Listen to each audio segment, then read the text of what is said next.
மகிமைப்படுவதாக. இதனால் இந்த காலைகளிலே கர்த்தர் நம்மை அவர்கள் பலப்படுத்தும்படியே நமக்கு தருகிற வார்த்தை ரோமர் எழுதின நிருபம் அதனுடைய 8வது அதிகாரம் அதனுடைய 9வது வசனம். தேவனுடைய ஆவி உங்களில் வாசமாயிருந்தால் நீங்கள் மாம்சத்துக்குட்பட்டவர்களாய் இராமல் ஆவிக்குட்பட்டவர்களாய் இருப்பீர்கள். கிறிஸ்துவின் ஆவி இல்லாதவன் அவருடையவன் அல்ல. கர்த்தரை பரிசுத்த நாமம் மகிமைப்படுவதாக. இந்த வசனத்தை கொண்டுதான் தேவன் தேவஜனங்களாகி நம்மை இன்று அவர்கள் பலப்படுத்துகிறார். இந்த வசனம் ஒரு எச்சரிப்பின் சத்தமாக இருக்கிறது. யார் கிறிஸ்துவினுடையவன்? எந்த ஒரு மனுஷனுக்குள் கிறிஸ்துவின் ஆவி இருக்கிறதோ அந்த மனுஷன் தான் கிறிஸ்துவின் உடையவன் என்று வேதம் தெளிவாய் சொல்கிறது. யார் கிறிஸ்துவின் உடையவர்களால் கிறிஸ்துவின் ஆவியை பெற்று வாழ்கிறார்களோ அந்த மனுஷனால் தான் இம்மையிலே கர்த்தர் தனக்கு தந்த வார்த்தைகளை பெற்றுக்கொள்ளவும் மறுமையிலே கர்த்தர் தனக்கு தந்த வாக்குத்தத்தமாகிய நித்திய ஜீவனை சுதந்திரிக்கவும் முடியும். அப்ப கிறிஸ்துவின் உடையவர்களாய் நானும் நீங்களும் மாற்றப்பட்டிருக்க வேண்டும். அந்த அனுபவம், அந்த அடையாளம் நம்முடைய வாழ்க்கையில நிச்சயமா இருக்கணும். நானும் நீங்களும் கிறிஸ்துவின் உடையவர்களாக அறியப்பட்டிருக்க வேண்டும். அதுவே நம்முடைய வாழ்க்கையாக மாற வேண்டும். அப்படின்னா என்ன அர்த்தம்? அவர் வந்து தனக்கென பிதா நியமித்த காரியங்களை செய்து முடித்துவிட்டு அவர் பரமேறி செல்லும் பொழுது நமக்காக நம்மை அவருடைய மனவாட்டியாக உருவாக்க அவர் தம்முடைய ஆவியாகிய பரிசுத்த ஆவியானவரை நமக்கு தந்திருக்கிறார். இது பரிசுத்த ஆவியானவரின் காலம்.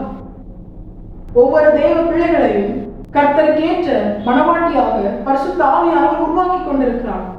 கர்த்தருடைய வருகையில் அவரோடு கூட முகமுகமாய் அவரை தரிசிக்கவும் அவரோடு கூட நித்திய நித்தியமாய் வாழும்படியாய் நித்திய ஜீவனை சுதந்திரிக்கவும் நம்மை பலப்படுத்தி அவருக்கு பிரியமான கிரியைகள் நம்மில் வெளிப்பட அவர் நம்மை உருவாக்கி கொண்டிருக்கிறார். பரிசுத்த ஆவியானவர் தேவஜனங்களாகி நம்முடைய வாழ்க்கையில மிக மிக முக்கியமான ஒரு நபர். அவர் நமக்குள்ளே வந்து நமக்குள்ளே அவர் வாசம் பண்ணுகிறார். நமக்குள்ள இருந்து அவர் செயல்படுகிறார். அவர் தேவனுக்குள் இருக்கிற ஆவியானவர், பரலோகத்தை சந்தோஷிப்பிக்கிற ஆவியானவர்.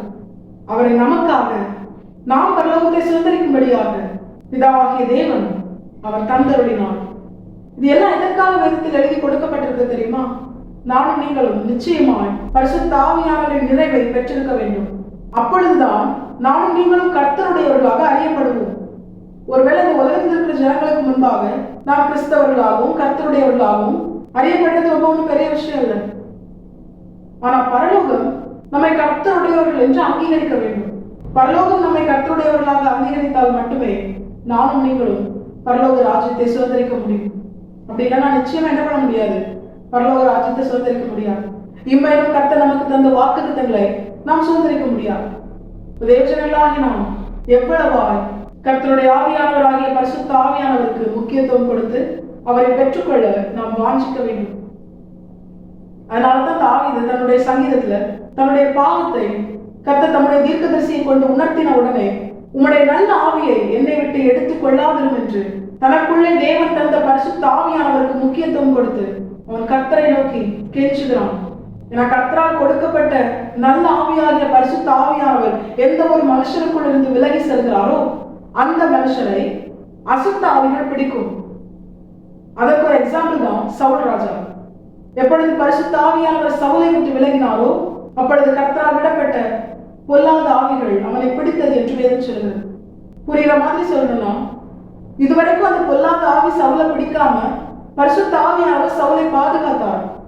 ஆனா எப்பொழுது பரிசுத்த ஆவியானவர் சவுலை விட்டு விலகினாரோ அந்த பொல்லாத ஆவிகள் சவுலை பிடித்தது. அவன் பரிதாபமாய் மடிந்து போனான். தேவஜனங்களாகி நமக்கு இது எச்சரிப்பின் சத்தமாய் இருக்கிறது.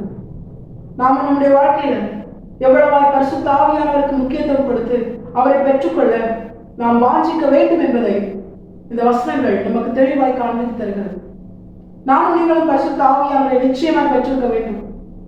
அப்படி பெற்றிருந்தால்தான் மீட்கப்படும் நாளுக்கு என முத்திரையாய் கொடுக்கப்பட்ட பரிசுத்த ஆவியானவர் அந்த மீட்பின் நாளிலே மனவாட்டியை அழைக்க மனவாளனாகி ஆண்டவராகிய இயேசு கிறிஸ்து வரும் பொழுது என்னை உங்களையும் அவருடைய மனவாட்டியாக பரிசுத்த ஆவியானவர் தான் அடையாளப்படுத்தி கோதுமையாகிய நம்மை பரலோகம் என்கிற அந்த களஞ்சியத்தை சேர்க்க அவர் நமக்கு உதவி செய்வார்.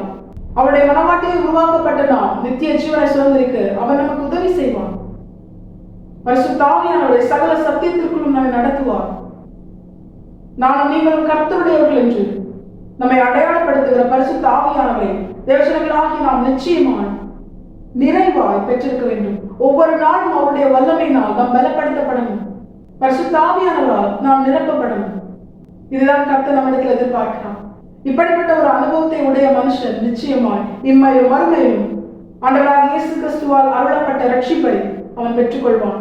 இம்மையிலே பாவம் மரணம் என்கிற பிரமாணத்தில் என்று அவன் விடுதலை ஆக்கப்பட்டு, மறுமையிலும் நித்திய ஆக்கினை என்கிற அந்த நரகத்திற்கு அவன் விடுதலை ஆக்கப்பட்டு நித்திய ஜீவனை அவன் சுதந்திரித்துக் கொள்வான்.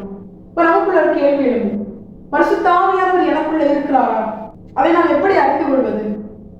இந்த கேள்விக்கான பதிலாகத்தான் இந்த வசனத்தின் துவக்கத்தில் ஆண்டவர் சொல்றாரு, எந்த ஒரு மனுஷனுக்குள்ள பரிசுத்த ஆவியானவர் இருக்கிறாரோ அந்த மனுஷன் மாம்சத்துக்குட்பட்டவனா இராமல் ஆவிக்குட்பட்டவனா இருப்பான்.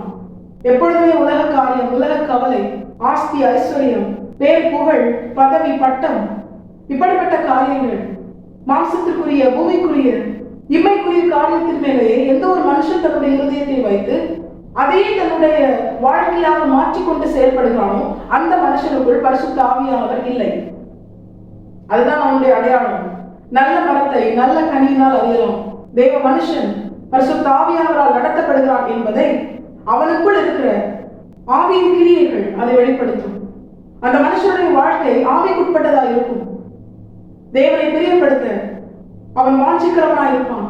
வேதத்தில் சொல்லப்பட்ட காரியங்களை நிறைவேற்ற அவன் பிரயாசப்படுவான். கர்த்தரை பிரியப்படுத்த, கர்த்தருக்கு பிரியமான கிரியைகளை நடப்பிக்க, தன்னை குறித்து தேவன் வைத்திருக்கிற திட்டத்தை அறிந்து உணர்ந்ததை செயல்படுத்த அவன் செயல்படுவான்.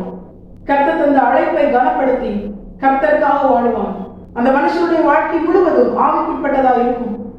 பரலோக ராஜ்யத்தை சுதந்திரிக்க வேண்டும் என்கிற வாஞ்சையில இம்மையில் அவன் வாழ்கிற வாழ்க்கை முழுவதும் தேவனுக்கு பிரியமான கிரியைகளை நடப்பித்து கர்த்தரை மகிழ்வித்து கர்த்தருக்காகவே தன்னுடைய ஓட்டத்தில் ஜெயத்தோடு ஓடி முடிப்பான். முடிவில் நித்திய ஜீவனை அவன் சுதந்திரித்துக் கொள்வான். இந்த ஒரு அடையாளம் தான் கர்த்தர் நமக்கு தந்திருக்கிறான். நானும் நீங்களும் மாம்சத்துக்குரியவர்களை சிந்திக்கிறோமா? மாம்சத்துக்குட்பட்டவர்களா இருக்கிறோமா? அப்படின்னா அது எதை உணர்த்துகிறது? அப்படி இருக்கிற மனுஷனுக்குள்ள ஆவியானவர் இல்லை அப்படின்னு உணர்த்துது. இப்ப நமக்குள்ள ஆவியின் கிரியைகள் வெளிப்படணும். ஆவிக்குட்பட்டவர்களாய் நாம் நம்முடைய வாழ்க்கையில் வாழ வேண்டும். நம்முடைய ஆவி, ஆத்மா, சரீரம், ஆவிக்குரிய வாழ்க்கை, பூமிக்குரிய வாழ்க்கை, ஊழிய வாழ்க்கை சகலமும் எப்பொழுது கர்த்தருடைய வருகை இருந்தாலும் கர்த்தரோடு கூட எடுத்துக்கொள்ளப்படத்தக்கதால் ஆவியானவருடைய வழி நடத்துதல் நம்முடைய வாழ்க்கையில் இருக்கணும். இப்படிப்பட்ட அனுபவத்திற்குரியவர்களாய் நாம் வாழ்ந்து மீட்கப்படும் நாளுக்கென முத்திரையாய் தேவனால் கொடுக்கப்பட்ட பரிசுத்த ஆவியானவரை தரித்துக் கொண்டு கர்த்தருடைய ஜனம் என்ற அடையாளத்தோடு இம்மையிலும் மறுமையிலும் கர்த்தரை சுதந்திரித்துக் கொள்ள நாம் நம்மை முழுமையாய் கர்த்தரை பார்த்து அர்ப்பணிப்போம். கர்த்தர் தாம் சொன்னபடியே தேவசர்களாக நம்மை நித்திய ஜீவன்களை கொண்டு போய் சேர்த்து நித்தியமாய் கர்த்தரோடு கூட வாழ செய்வது அதிக நிச்சயம். கர்த்தர் தாம் இந்த வசனத்தை கேட்டு நம் அனைவரையும் ஆசீர்வதித்து வழிநடத்துவாராக. கர்த்தரை பரிசுத்த நாமம் மட்டுமே மகிமைப்படுவதாக. மாரநாதா இயேசு வருகிறார். ஆயத்தமாகவும் ஆயத்தப்படுத்துவோம். ஆமென். பலன் ஒன்றுமில்லை என்று நான் அறிவேன், அவர் பலனின்றும் குறைய